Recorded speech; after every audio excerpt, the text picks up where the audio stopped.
Have you ever kept investing time, money, or effort into something just because you've already invested so much? That's the effect of the sunk cost, a psychological trap that influences decisions at work, in studies, and even in personal life.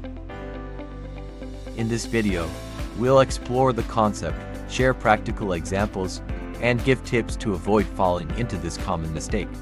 Learn how to make smarter decisions aligned with your goals.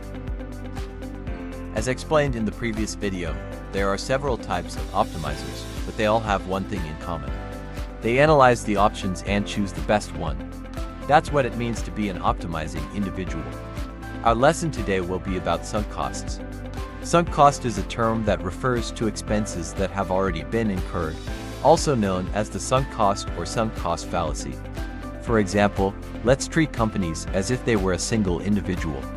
A cosmetics company will often say something like this: "We are raising the price because we need to recover what we spent on research and development."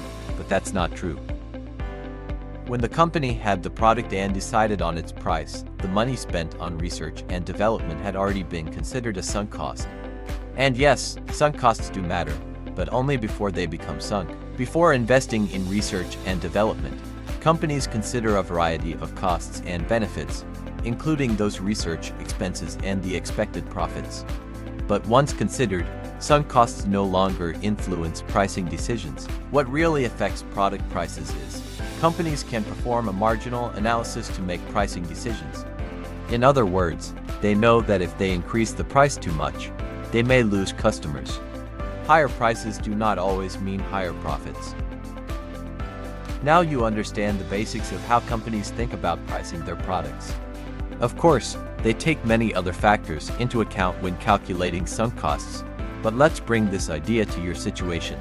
After all, do sunk costs affect your daily life? The sunk cost effect is the tendency to continue investing time, money, or effort into a venture, even when the investment has already been made and cannot be recovered. The sunk cost fallacy can lead to ineffective or harmful decisions, as people keep pouring resources into a particular direction, even if it's no longer the best one. An example of a sunk cost is when you purchase a non-refundable ticket for an event but don't feel like going on the event day.